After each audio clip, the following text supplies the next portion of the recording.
Paar nädalat tagasi me rääkisime sellest, et Jeesus ehitab kogudust. Ja mitte ainult, et ta ehitab ühte hoonet või et ta ehitab ühte struktuuri või mingisugust institutsiooni, vaid et Jeesus ehitab kogukonda. Ta kutsub erinevaid inimesi, toob nad kokku ja ma usun isegi meie, kes me täna siin oleme ja kes võib-olla seda jutlust ka hiljem järgi kuulab, kes on osa kogudusest, kes on kristlane, siis need inimesed, kellega me kokku puutume läbi koguduse, läbi oma usu, mille juurde Jumal on meid kutsunud, need inimesed on väga erinevad ja Jumal liidab erinevaid inimesi kokku. Ja see on fantastiline. Väga paljud meist tõenäoliselt me ei saaks muidu elus kokku. Erinevad elualad, erinevad hobid, erinevad mingisugused suunad, erinevad ühiskonnakihid ja ikkagi selliste omasugustega on kõige mugavam suhelda, kas pole nii? Kõige mugavam.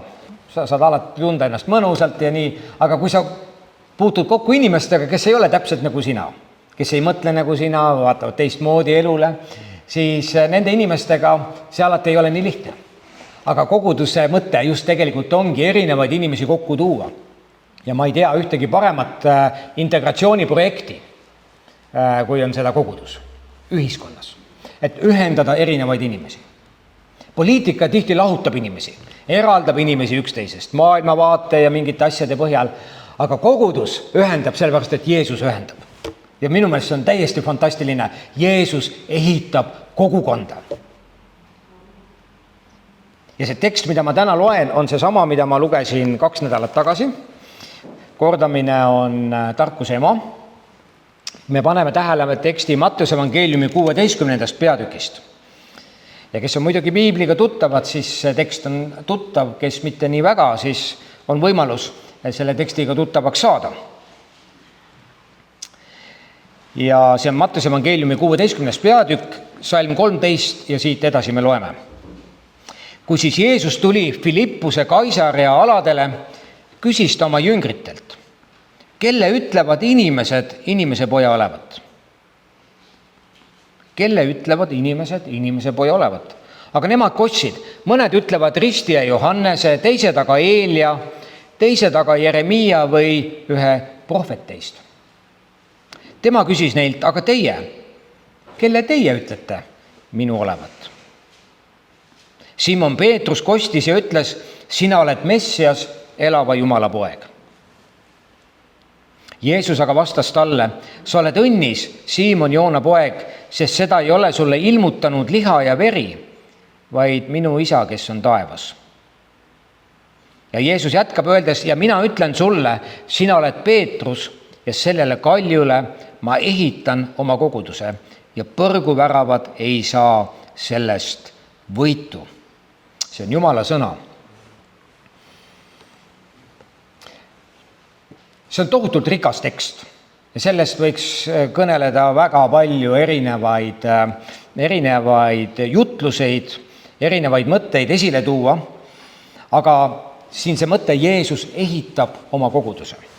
Ma tahan täna nüüd minna edasi selle eelmise jutluse juurest ja tahan keskenduda just nimelt nendele sõnadele, mida Jeesus ütleb Peetrusele pärast seda, kui ta oli tunnistanud Jeesuse elava Jumala pojaks. Ja Jeesus ütleb talle selle peale nõnda. Sa oled õnnis, Simon Joona poeg, seda ei ole ilmutanud sulle liha ja veri, vaid minu isa, kes on taevas. Ja siis Jeesus ütleb, sina oled Peetrus ja sellele kaljule ma ehitan oma koguduse. Sa oled Peetrus. See sõna Peetrus siin eestikeelses piiblis meie jaoks lihtsalt on üks nimi, Peetrus.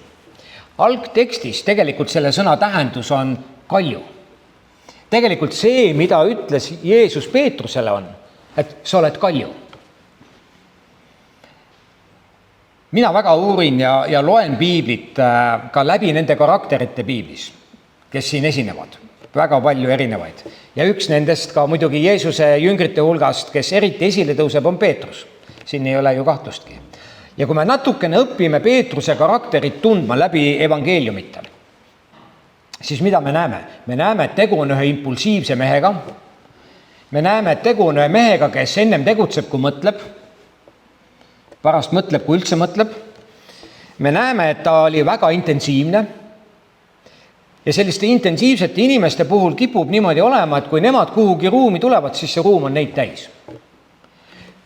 Siin ka, Jeesus küsis, keda teie ütlete mind olevat, ma ei tea, kas teised jüngrid jõudsid isegi mõelda, kui Peetrus juba hüüab, sina oled elava Jumala poeg. Võib-olla sina tead oma tutvusringkonnas ka selliseid inimesi. Et kui nad kuhugi tulevad, siis kogu koht on neid täis. Nad räägivad tihti kõige kõvema häälega, nendel on alati midagi öelda ja nad on intensiivsed, energilised inimesed. Ja nad on tegutsejad. Me teame ka Peetrusest, et tõenäoliselt ta oli mitte ainult kalamees, vaid ta oli selle kalastusgrupi mingisugune juht või vanem. Tal võis olla oma kalafirma isegi. Tolle aja mõistes muidugi. Ühesõnaga, ta oli tegija, kahtlemata. Aga ka Jeesuse nagu selles jüngri rollis olles me näeme, et ka tema selline nagu intensiivsus, see nagu hüppab jälle välja siit ja sealt ühel ja teisel viisil see Peetrus seal niimoodi on. Ja sellise impulsiivse inimese puhul tihtilugu ka see käitumine, see impulsiivsus tuleb tema emotsioonidest. See ei tule, et ta oleks asjad läbi mõelnud või et ta oleks nagu kaalutlenud ja ta näeks nagu suurt pilti. Ei, tal lihtsalt on tunne ja siis ta nagu tegutseb, siis ta ütleb, siis ta läheb ja siis pärast selgub, mis sealt siis tuleb. Eks ju. Sellised inimesed muideks on väga siirad. See ei ole, et nad on pahatahtlikud või Peetrus oleks kuidagi olnud nagu paha või halb või midagi sellist. Lihtsalt ta oli see, kes ta oli. Ta oli kihtne. Ta ei varjanud midagi. See, mis pähe tuli või mis sülg suhu tõi, see välja tuli ja niimoodi see asi läks. Aga selliste inimeste puhul ka, kuna emotsioonid neid juhivad, siis tihtilugu on niimoodi, et need emotsioonid käivad ka nagu sinna ja tänna. Korraga on üleval, mäetipus ja siis järgmisel hetkel on kuskil oru põhjas ja siis nagu on kõik nii halb ja nii, mis iganes. Ja siis jälle, kui nagu hästi on, siis on nagu nii hästi, et emotsioon on nagu nii üleval, et vähe ei ole. Eks ole. Ja selliselt ka tegelikult sellised inimesed jätavad kõrvalseisjatele tihti ja eriti nendele, kes ikkagi ratsionaalsed inimesed on, jätavad sellise ebastabiilse mulje. Peetrus, kuule, ikka niisugune tuulelipp, et sealt kus tuul, sealt meel ja niimoodi see asi läks. Nii et ma vaatan, et mitmed teist muigavad, te tunnete kas ennast ära või teil on mõni hea tuttav, kes on midagi sarnast, kes on Peetruse moodi. Ja selline pilt Siimonast tegelikult ei jäta just temast kõige kindlamat muljet, mille peale midagi hakata ehitama. Sest kuidas sa siukse inimese peale ehitad?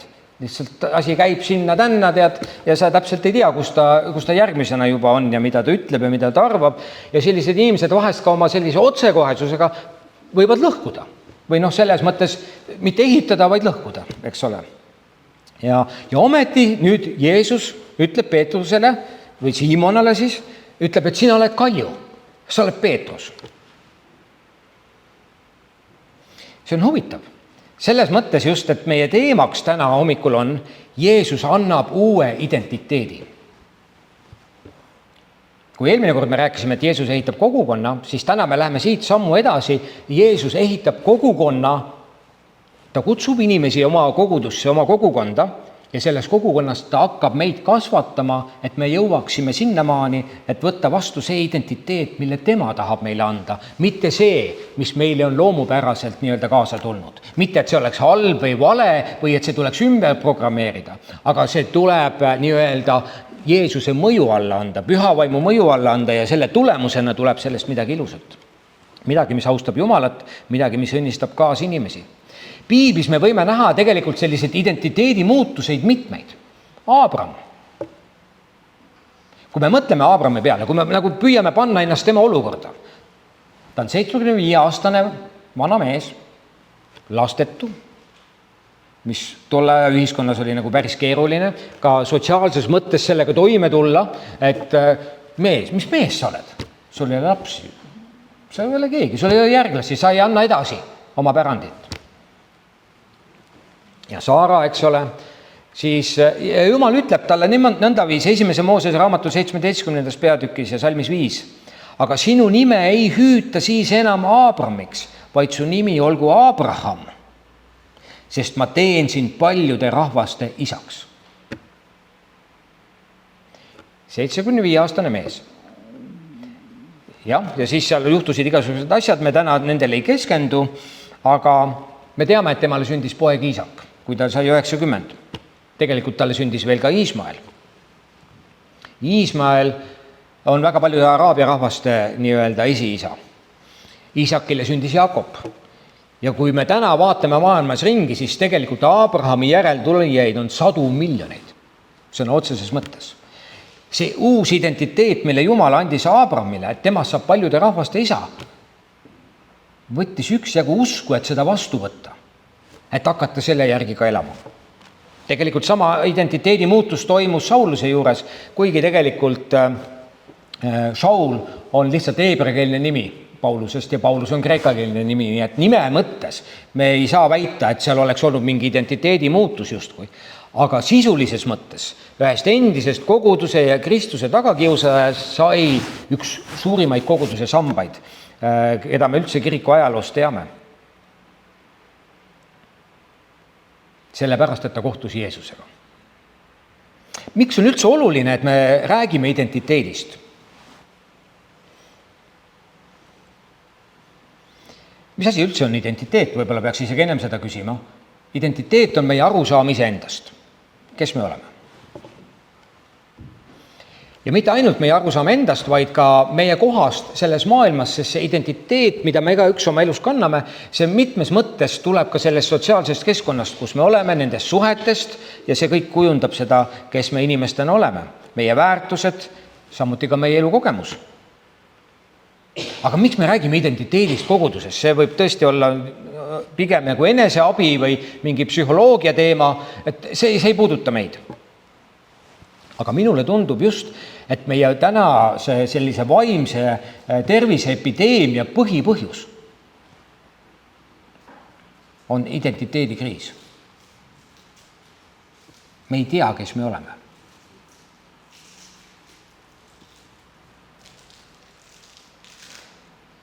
Me kõik omame identiteeti. See tuleb kas meie perekonnast, mina olen Ago Lilleorg. Lilleorg, eks ole. Sina oled oma nimega, eks ole, oma päritoluga. Mingisuguse identiteedi me saame kaasa oma vanematelt. Mingisugune identiteet tuleb meile meie haridusest. Me elame ühiskonnas, kus paratamatult rahal ja finantsidel on oma roll. Ilma selleta me lihtsalt ei saa elada. Mitmes mõttes ka raha võib kujundada inimeste identiteeti või asjad. Rahvus, mis täna väga lõhestab meid, on poliitilised veendumused. Ärme lähe nagu nii-öelda parteiliini pidi, aga ütleme lihtsalt suures pildis. Konservatiivid ja liberaalid. Mõned meie presidendikandidaadid siin ka on väljendanud oma just nimelt hoiakuid või maailmavaadet just sellel skaalal, eks ole. Identiteet võib kujuneda saavutustest. Mida me oleme saavutanud? Ma olen see, mida ma olen saavutanud. See on ju paratamatult see, mis kõik kujundab meid, kes me oleme, millisena me ennast defineerime. Ja see, kuidas me ennast defineerime mitmes mõttes, see tegelikult hakkab kujundama meie käitumist. Tahame me või ei taha. Ja meie käitumine tegelikult kujundab kogu meie elu ja saatuse. Sest see, kuidas me defineerime ennast, milline inimene ma olen, milline on minu koht selles maailmas, see on see, kuidas sa hakkad käituma ja kuidas sa tegelikult elad. Aga võib-olla, mis on veel olulisem? Identiteet kujundab meie suhteid. Katkine identiteet põhjustab katkisi suhteid, terve identiteet toodab terveid suhteid. Kui ma ei tea, kes ma olen, kui mu nagu identiteet ei ole paigas, kui ma ei ole kindel selles, kes ma olen, siis ma hakkan väärtust otsima inimestest, nende tunnustusest, nende kiitusest. Ma hakkan otsima oma väärtust oma saavutustest. Või ma hakkan otsima oma väärtust sellest, et ma hakkan ennast võrdlema teiste inimestega. Kellelgi on midagi paremat, keegi on kuskil kaugemale jõudnud, keegi on midagi teist teinud. Ja see kõik viitab tegelikult sellele, et meie identiteet on katki, mis ei tähenda automaatselt seda, et mina olen katki. Et siin me peame ka nagu olema täpsed selles. See ei tähenda, et minu elus on kohe kõik halvasti. Aga see viitab tegelikult sellele, et kui mul on katkine identiteet, siis ma olen rajanud oma elu millegile, mis on ebakindel. Inimeste arvamused võivad muutuda, minu, positsioon võib muutuda ühiskonnas, minu staatus võib muutuda ja mis siis saab? Millele ma siis toetun ja millest tegelikult minu identiteet koosneb. Ja ma olen nagu väga veendunud selles, et elu terve kogudus saab alguse terve identiteediga inimestest.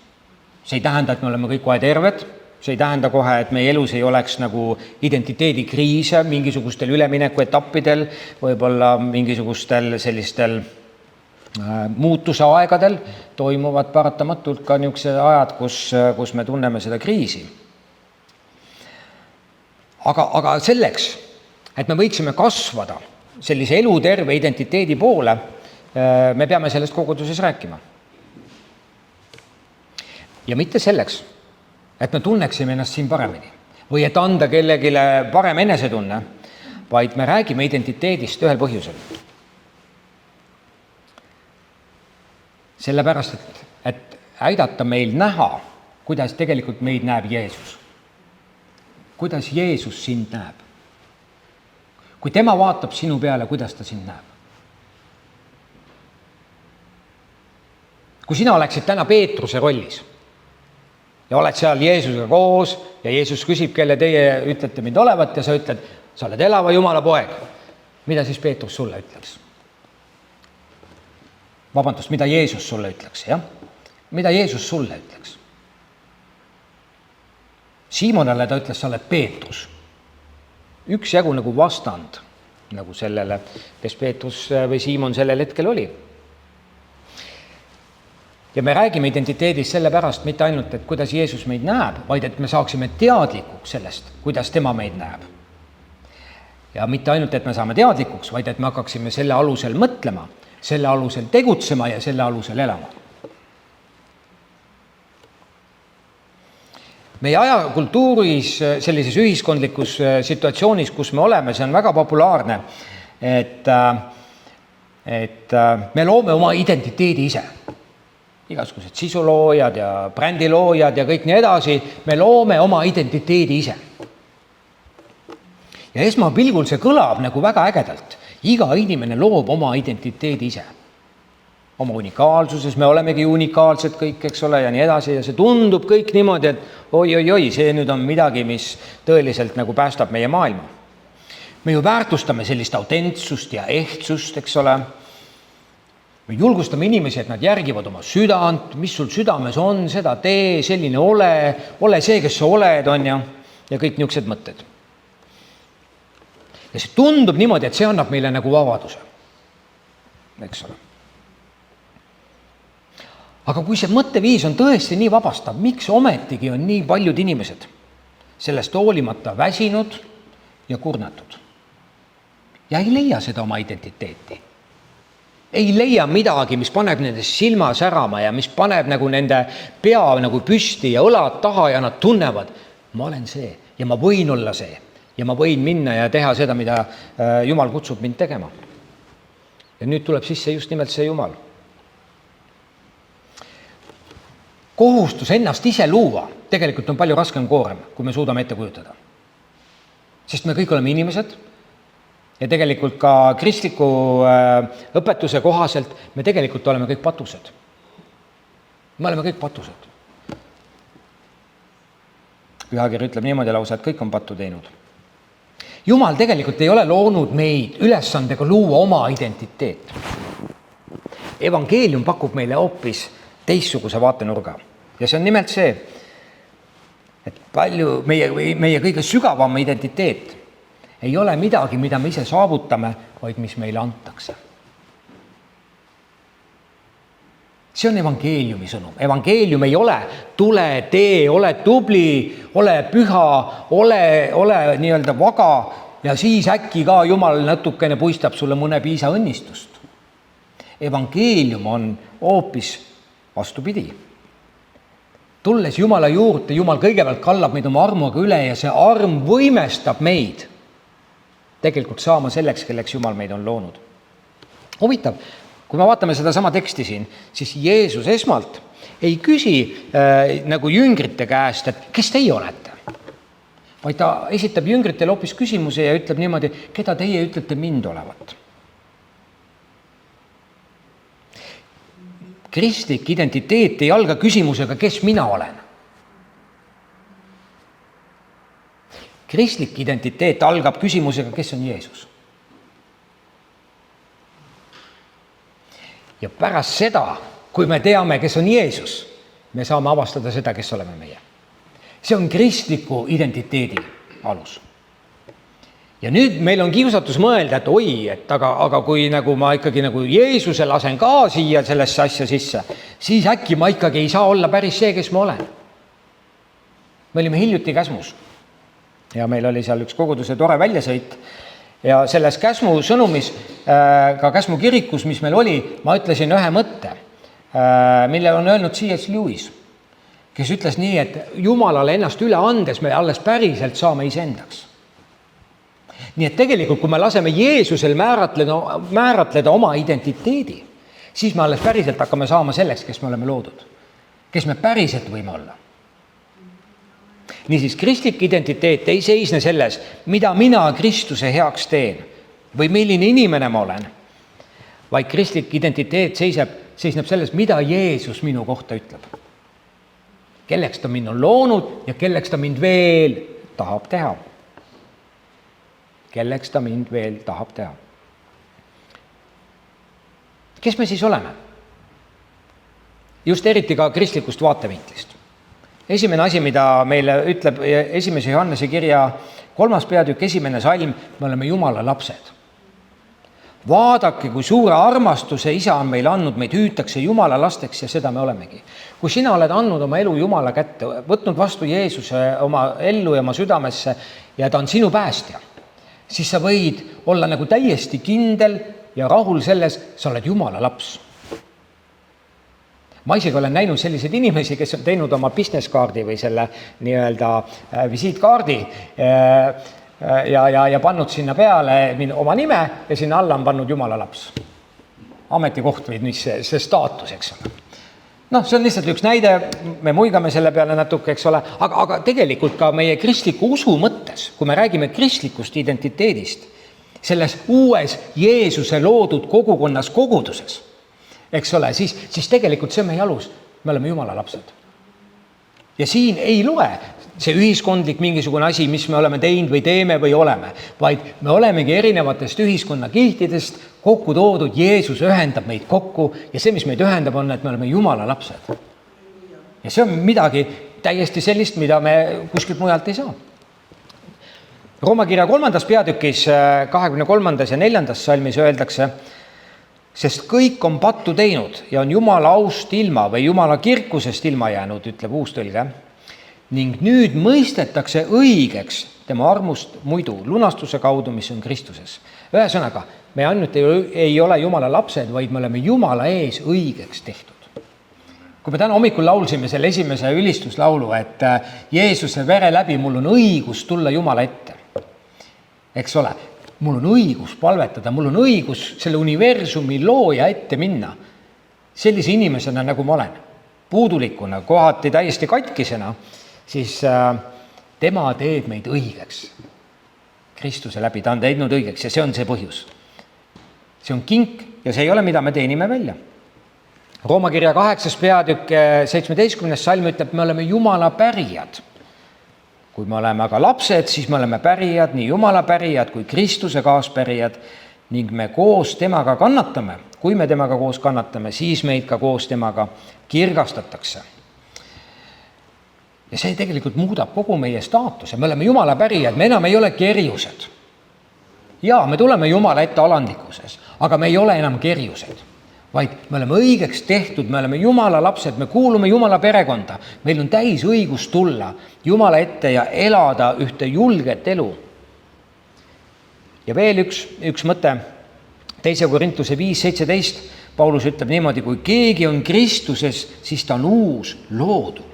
Ta on uus loodu. Me oleme Kristuses uus loodu. Ja kui me nüüd vaatame Uut Testamenti pärast evangeeliumi, eriti Apostel Pauluse kirju, ma ainult mainin seda korraks, siis tegelikult enamus Apostel Pauluse kirju tegeleb tegelikult kristliku elu selliste igapäeva asjadega, kuidas selles maailmas elada kristlasena. Ja see on just nimelt see, et kuidas nüüd selle uue looduna selles maailmas elada, see identiteediga, mille Kristus meile annab.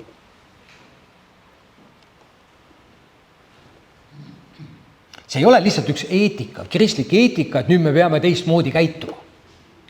Kuna me oleme uus loodu Kristuses, siis me ei saagi teistmoodi, kui me lähtume oma identiteedis sellest, kes me oleme Kristuses. Ja me elame seda nüüd välja selles maailmas. See ei ole, et sa pead seda tegema, vaid uue looduna sa tahad seda teha. Uue looduna sa enam ei taha valetada, uue looduna sa ei taha enam varastada, uue looduna sa ei taha teha asju, mis ei austa Jumalat. Uue looduna mitte sa ei pea olema teistmoodi, vaid see tuleb sinu seest, see soov, ma tahan elada selle identiteedi alusel, mille Kristus on andnud. See Matteuse evangeeliumi 16. peatükk, kui Jeesus ütleb Siimonale, sina oled Peetrus, sa oled kalju. See ei tulnud pärast mingisugust ustavat pikaaegset teenimist, et 10-20 aastat Siimon tegi nagu head tööd Jeesusega koos ja siis nüüd Jeesus ka nagu paneb talle väikse medali rinda või ordeni annab ja ütleb, et sina oled Peetrus ja sinu peale ma ehitan koguduse. Seda ei ole. Tegelikult me näeme, et see identiteet, mille Jeesus Peetrusele või Siimonale tollel hetkel annab, tegelikult oli täitsa veel välja elamata. See oli nagu ettekuulutus tegelikult tema elu kohta. Jeesus nimetab teda Peetruseks ennem, kui ta sellele nimele või sellele staatusele olla kalju isegi vastas. Me näeme teistsugust Peetrust pärast 4 pühapäeva. Me näeme pärast seda, kui ta oli reetnud Jeesuse, kui ta nuttis ja kahetses. Me näeme seda, et 4 pühapäeval, kui seal püha vaim langes, siis Peetrus tõusis üles ja me näeme ühte teistmoodi küpsust. Kui me loeme Peetruse kirju Uue Testamendi lõpuosast, siis me näeme seal ühte teistmoodi sügavust, sest et Jumal oli teda kujundanud vastavalt sellele identiteedile, mis Jeesus talle andis. Jumal ei oota, et me oleksime täiuslikud. Et siis ta annab meile mingisuguse uue identiteedi. Ta on andnud meile uue identiteedi Kristuses juba nüüd. Ja me võime seda välja elada oma elus. Just täpselt nendes keskkondades ja kohtades, kuhu ta meid on pannud. Enne kui ma lõpetan. Ma ei tea, kus keegi meist täna oma elus on. Võib-olla oled sina kandnud oma elus mingisugust identiteeti, mille on sul andnud teised inimesed. Võib-olla see oli lapsepõlves, võib-olla see oli noorpõlves.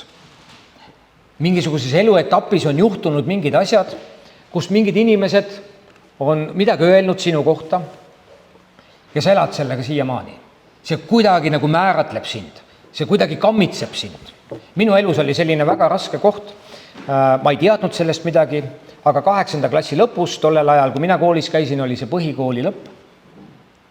Ma mäletan, kuidas mu klassijuhataja ütles mulle, et sina põristad R-tähte, nii nagu sakslased kuidagi ütlevad. Ja ma ei saanud sellest aru. Aga see hakkas mind kummitama. Ühesõnaga pikem jutt lühikeseks sellel samal suvel. Ma ei julgenud sellest mitte kellegi rääkida, ma sain aru, et ma ei ütle R-tähte päris nii nagu teised inimesed. Mõned on võib-olla seda lugu varem kuulnud, kõik ei ole. Ja sellel kooli vaheajal ma hakkasin otsima lahendust. Ma ei julgenud mitte kellegiga sellest rääkida, mul ei olnud mitte kellegiga rääkida. Ja ma läksin siis Tallinna Väikse juures, Magdalena haigla juures, seal oli üks polikliinik, selline hoone, ma ei tea, kuidas ma selle üles leidsin, tollel ajal ei olnud internetti, ei olnud mingisuguseid muid võimalusi, et infot saada, kuidagi ma selle igal juhul leidsin, ühesõnaga ma läksin logopeedi juurde. Ja ma läksin sinna registratuuri, seal oli üksjagu järjekord, no kui vanna ma siis olin, ma olin kuskil 14 võib-olla või 15 või kuskil seal kandis, teismeline poiss, ebakindel täiesti, seisan seal järjekorras, mul oli väga pingeline, pinge oli täitsa üleval ja lõpuks ma jõuan sinna luugi juurde ja siis see tädi sealt küsib, et no noormees, mis vaja on? Ma ütlesin, ma tahaks logopeedi juurde minna. ta küsib, kui vana teie laps on? Ja minu maailm kukkus kokku. Totaalselt. See kukkus nii kokku, et ma keerasin selja ja jalutasin, jooksin sealt välja. Ja see oli kohutav. Ja pärast seda inimestega suheldes, eriti kui juba natuke aastad läksid edasi, ikka tüdrukutega ka ühel ja teisel viisil oli suhtlemist, ma hakkasin vältima oma elus, ma hakkasin vältima oma kõnekeeles R-tähega sõnu. Ja see oli kohutav. Ma konstrueerisin need laused niimoodi kokku, kui vähegi võimalik, et seal ei oleks R-tähega sõnu. Ja see oli minu jaoks võimatu ette kujutada, et ma abiellun ühel päeval naisega, kelle nimes on R-tähtes, kuidas ma ütlen talle kallis prr. See oli täitsa võimatu ette kujutada. Ja ma mäletan, kuidas ma olin ühe tüdrukuga, istusin Balti jaama juures seal kuskil pargis pingi peal ja siis ta hakkas huvi tundma mu pere vastu ja mul on 3 õde. Ma sain 2 nimed öeldud, sest nende nimes ei ole R-tähte. Ja kui ma siis 3. nime ka ütlesin lõpuks, siis mul oli niisugune tunne, et ta ütles, sihuke sa oledki. Aga see oli kõik minus endas. See oli kõik minus endas. Ma ei tea, kas inimesed ümberringi üldse aru said tegelikult. Aga minus endas oli tohutu nagu kompleks selles osas. Ja see kasvas aastatega. Ja tuli päev, kui ma andsin oma elu Jumalale. Ja ma kohe ei mõelnud, et midagi selles vallas nagu muutuks. Aga ma kunagi ei kujutanud ette. Ei ennem ega ka sellel ajal, kui ma juba olin pöördunud, et ma hakkan seisma inimeste ees ja rääkima. See oli võimatu minu jaoks mõelda. Sest ma ei kujutanud, et kuidas ma räägin nagu sõnu, milles on R-täht ja üleüldse inimeste ees seismine oli tegelikult minu jaoks peaaegu välistatud. Ja mõni teist ei usu võib-olla seda, aga see täpselt nii oli. Ja ma mäletan, kuidas tolles väikses maakoguduses Valklas pastor, kus ma hakkasin siis käima tollel ajal, kuidas pastor ütles, et kuule, Ago, tule ka, jaga midagi. No ja ma jagasin. Minu esimene jagamine oli selline, ma mäletan. Seal koguduses oli üks vana vend Oobet. Esimene jagamine, siis sõna jagamine või niisugune mõtte jagamine koguduses. See lõppes nii, et pärast teenistust tuli Oobet minu juurde, ütles, et kuule, noor mees, et kui sa räägid, siis palun lõpeta sama kõva häälega rääkides, kui sa alustasid. Aga mu närv oli nii suur, et sõna otseses mõttes see oli niisugune eneseületus üleüldse seista inimeste ees. Ja see oli see identiteet, mis minul oli. Täna te ei tunne mind sellisena. Pigem vastupidi. Mida ma tahan öelda, kallid sõbrad?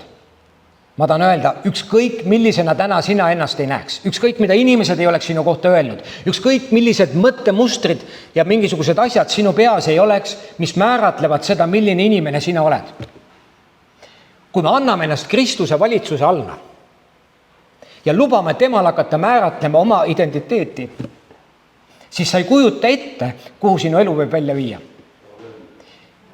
Mina pole ette kujutanud, et minu elu võiks olla selline, nagu see täna on. Ma pole osanud seda isegi tahta. Sest ma olin nii madal ja nii madala enesehinnanguga. Aga see, mida Jumal on teinud, kui ma olen usaldanud teda ja lubanud temal astuda nendesse kohtadesse, kus see identiteet, mille tema on tahtnud mulle anda, on hakanud avalikuks tulema. Samm-sammult, protsessi järel. Võib-olla sind on määratlenud sinu läbikukkumised sinu elus. Sa oled teinud elus asju, mis siiamaani kuidagi raamistavad ja piiravad seda, kes sa oled, mis sa teed, kuidas sa oled. Võib-olla see on mõni patt, millest sa ei ole suutnud vabaneda. Me oleme täna Jumala kojas. Kui täna sa lased nii-öelda Jumalal hakata määratlema oma identiteeti ja seda, mida tema ütleb sinu kohta, siis sa ei kujuta ette, mis sellest kõigest võib välja tulla.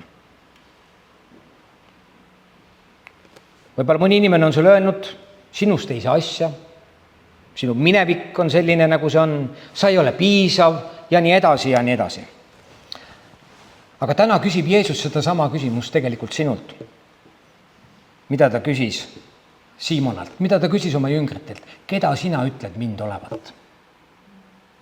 Ja see, kuidas sina vastad sellele küsimusele, kes on Jeesus sinu elus, määrab tegelikult ära kogu sinu elu. Määrab ära selle, kes sa võid tegelikult olla. Määrab ära selle, kelleks sa võid saada. Määrab ära selle, mida Jumal võib sinu kaudu teha. Ükskõik millised piirangud. Minu elus on neid rohkem, lihtsalt täna ei ole vaja rohkem rääkida.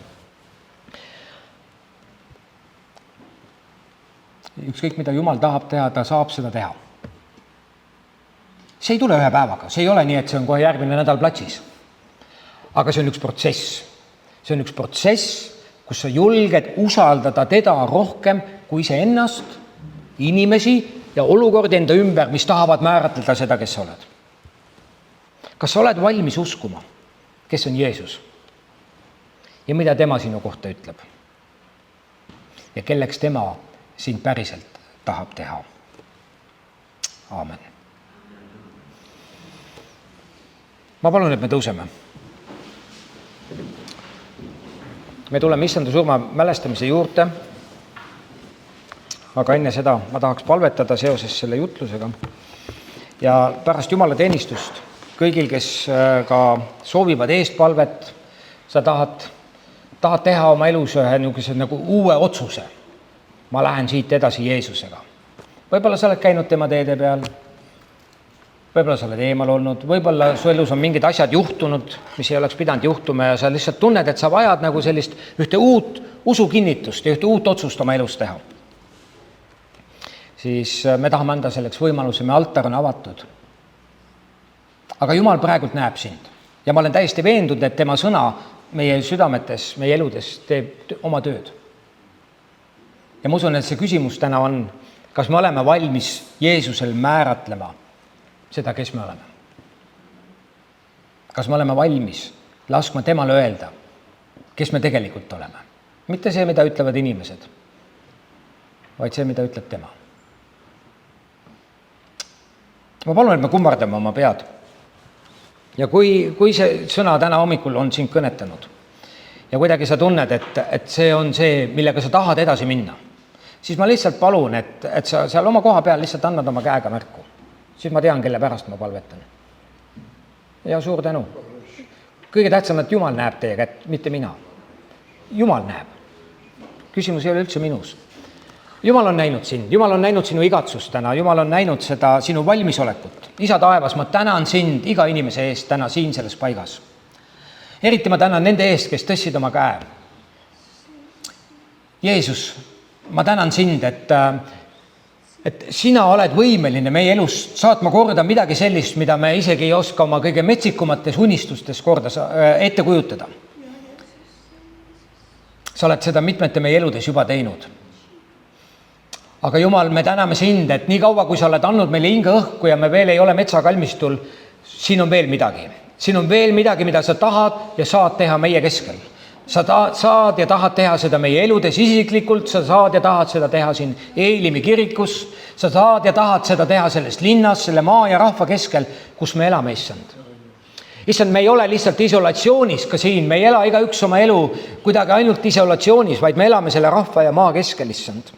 Ja Jumal, see küsimus ainult ei ole meis, see küsimus ei ole ainult meie pääsemises, see ei ole ainult meie õndsuses, aga see küsimus on ka, mis toimub selles linnas, mis toimub sellel maal. Issand, et sinu kogudus, sinu rahvas võib välja elada seda potentsiaali, milleks sina meid oled määranud ja kutsunud. Iga üks homme, esmaspäeval, teisipäeval, kolmapäeval, neljapäeval, kus iganes keskkondades, inimeste keskel, kus me liigume, issand. Sa oled kutsunud meid elama seal, mitte ainult pühapäeval külastama kirikut, aga sa oled kutsunud meid elama sinu identiteediga. Ja Jumal, ma palun, tõmba meid selle sisse. Püha vaim, ime meid selle sisse. Et me võime elada välja sinu identiteeti, kus me iganes oleme. Me võime elada välja seda lapse õigust. Me võime elada välja seda, et me ei ole enam kerjused, vaid me oleme pärijad. Me võime välja elada seda julgusega, kindlusega. Jumal, et sa oled meid õigeks teinud ja see ei ole meie tegudest, vaid see on sinu armust. Sinu vere läbi me oleme puhtaks pestud ja me oleme julged. Me oleme kindlad ja meie identiteet ei tulene sellest, mis tuleb sellest maailmast, vaid meie identiteet tuleb sellest, Jeesus, et sa oled sünnitanud meid oma verega Jumala perekonda ja me kuulume sinu kogudusse, sinu kogukonda ja me oleme sinu rahvas ja issand, me ei häbene seda, me ei peida seda tagataskusse, aga me elame seda välja seal, kus me oleme. Jumal, ma tänan sind iga inimese eest täna siin. Ma tänan nende eest, kes tõstsid oma käe ja ma palun, issand, et sa täidad neid oma püha vaimuga. Täidad neid, Jumal, oma julguse vaimuga. Issand, et me võime elada selle alusel, kelleks sa meid oled teinud ja veel enam selle alusel, kelleks sa tahad meid teha, issand. ole austatud, ole kiidetud, ole ülistatud, saa suureks, issand, meie keskel, saa suureks meie eludes. Me täname ja austame sind, me ülistame sind, me kiidame sind, me täname, et saatan on võidetud, issand. Jumal, tema mõttekõrgistused on purustatud, me ei anna nendele maad, issand, vaid me tahame anda maad sellele, kelleks sina meid oled teinud ja mida sina ütled meie kohta. Jeesuse vägeval ja võimsal nimel ja kogu kogudus saab öelda üheskoos. Aamen, aamen, aamen.